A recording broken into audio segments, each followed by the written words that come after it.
নমস্কার বন্ধুরা, এর আগের দিন ভিডিওতে বর্গমূলের পার্ট ওয়ানে দেখিয়েছিলাম যে ভাগ পদ্ধতিতে কিভাবে সহজে বর্গমূল করা যায়। আশা করি ভিডিওটা আপনারা বুঝতে পেরেছেন, ভালো লেগেছে। আজকের এই ভিডিওতে দেখাবো যে একই সংখ্যার বর্গমূল কিভাবে করতে হয়। এটা আপনারা থাম্বনেল দেখেই বুঝতে পেরেছেন যে পরপর একই সংখ্যা 2 2 2 2 3 3 এরকম বর্গমূল দেওয়া আছে, ঠিক আছে, বা 3 3 3 3 বা 2 2 2 2 বা 5 5 5 5 এরকম যদি কোনো বর্গমূল দেওয়া থাকে, সেটার অ্যান্সার, সেটার সমাধান আমরা কিভাবে করতে পারি এই ভিডিওতে দেখাতে চলেছি। আশা করি আপনারা সকলেই বুঝতে পারবেন। আমি একদম সহজভাবে বুঝিয়ে দিয়েছি যাতে আপনাদের বুঝতে খুবই সুবিধা হয় এবং আপনারা খুব সহজেই করতে পারেন, ঠিক আছে। তো আশা করছি ভিডিওটি অবশ্যই ভালো লাগবে। তো আপনারা ভিডিওটি প্রথম থেকে শেষ পর্যন্ত দেখুন, নিজেরা শিখুন, কাউকে শেখান, আমার খুব ভালো লাগবে, ঠিক আছে। আজকে পার্ট 2 এর প্রথম অঙ্ক হচ্ছে, দেখুন এখানে বর্গমূল নির্ণয়, একই সংখ্যার বর্গমূল নির্ণয়। এখানে দেখুন একই সংখ্যা বারবার রয়েছে, এখানে 2 এর বর্গমূল 2 এর বর্গমূল 2 এর বর্গমূল, এখানে পরপর কিন্তু 5টা 2 এর বর্গমূল রয়েছে। তো এই রকম যদি একই সংখ্যার বর্গমূল হয় তাহলে অ্যান্সার কীভাবে নির্ণয় করতে হবে সেটা কিন্তু আজকের ভিডিওতে দেখাচ্ছে, ঠিক আছে। তো একই সংখ্যার যখন এরকম বর্গমূল হবে, কীভাবে বর্গমূল করতে হবে, এই রকম বর্গমূল করতে গেলে কিন্তু সর্বপ্রথম একটা সূত্র মাথায় রাখতে হবে। সূত্র কি? সূত্রটা আমি বলে দিচ্ছি। সূত্র হলো পি ইন্টু 2n - 1 ভাগ পি এন। তাহলে কি বললাম? পি ইন্টু 2n - 1 ভাগ পি এন। এটার অর্থ কি? এখানে পি মানে হচ্ছে আমাদের সংখ্যা, যে সংখ্যাগুলো দেওয়া আছে। পি মানে হলো 2, আর এন হচ্ছে কটা সংখ্যা দেওয়া আছে, 5টা সংখ্যা দেওয়া আছে, 5টা। এই পি মানেও হচ্ছে 2 এবং এন মানে হচ্ছে 5টা 2 দেওয়া আছে, 5টা, ঠিক আছে। তো এই অঙ্ক কীভাবে করবো সেটা আমি এখন এই সূত্র প্রয়োগ করে দেখাচ্ছি।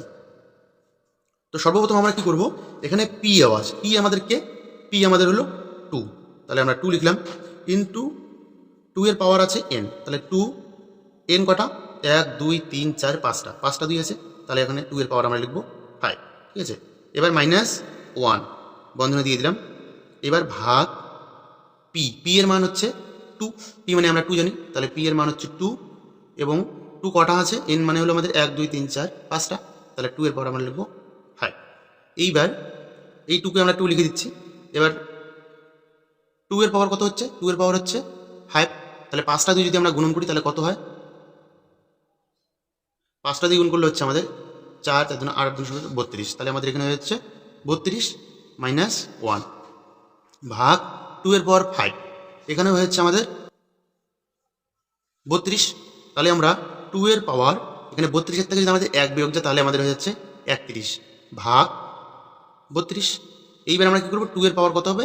31কে 32 দিয়ে আমাদের ভাগ করতে হবে, তাহলে 31কে যেহেতু 32 দিয়ে আমার ভাগ করা যাবে না, তাহলে 2 এর পাওয়ার 31/32, এটা হচ্ছে অ্যান্সার। এইবার আরেকটা অঙ্ক বুঝিয়ে দিচ্ছি। আরেকটা অঙ্ক যদি আমি ধরি তাহলে মোটামুটি ক্লিয়ার হয়ে যাবে। ধরুন একটা সংখ্যা এখানে আছে 3, এখানে 3 ধরলাম, 1টা 2টা 3 4 5 6টা দিলাম, তাহলে আমরা এখানে 6টা দিন ধরলাম। তাহলে আমরা কী করবো, আমাদের সূত্র কী রয়েছে? পি, সর্বপ্রথম আমাদের পি লিখতে হবে। পি হলো আমাদের কত? পি হলো আমাদের 3। এবার তার পাওয়ার ব্র্যাকেট দিয়ে আমরা লিখবো এখানে 2 এর পাওয়ার, যেহেতু আমাদের এখানে সূত্রে কী রয়েছে 2n, তাহলে 2 আমাদের লিখতে হবে। n আমাদের কটা আছে? 1 2 3 4 5 6, 6টা 3 রয়েছে, তাহলে 2 এর পাওয়ার আমরা লিখবো 6, ঠিক আছে। বিয়োগ 1 লিখে বন্ধনী দিতে হবে, তারপরে হচ্ছে ভাগ n, তারপরে আমাদের সূত্রে কী রয়েছে? পি এর পাওয়ার n, তাহলে আমাদের পি হলো আমাদের এখানে 3, 3 এর পাওয়ার n, কটা n আছে? 1 2 3 4 5 6, 6টা সংখ্যা, তাহলে 3 এর পাওয়ার আমাদের এখানে হয়ে যাবে 6। তাহলে আমরা কী করবো এখন? 2 এর পাওয়ার 6, কটা 2 গুণ করতে হবে? 6টা 2 গুণ করতে হবে, 1 2 3 4 5 6, 6টা গুণ করতে হবে। 2 দুগুণ 4 4 দুগুণ 8 8 দুগুণ 16 16 দুগুণ 32 32 দুগুণ 64, তাহলে 3 এর পাওয়ার আমাদের এখানে উপরে হয়ে যাচ্ছে 64 - 1 ভাগ 3 এর পাওয়ার আমাদের কত? 6, তাহলে কটা 3 গুণ করতে হবে?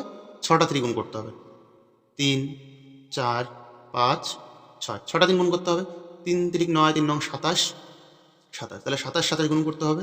তাহলে 27 27 যদি আমরা গুণ করি কত হচ্ছে? 7 7 29 9 হাতে হলো 4, 7 14 14 28 28 আর 4 হলো 32, 2 হাতে হলো 3, হচ্ছে 7, তাহলে আমাদের এখানে হয়ে যাচ্ছে 729।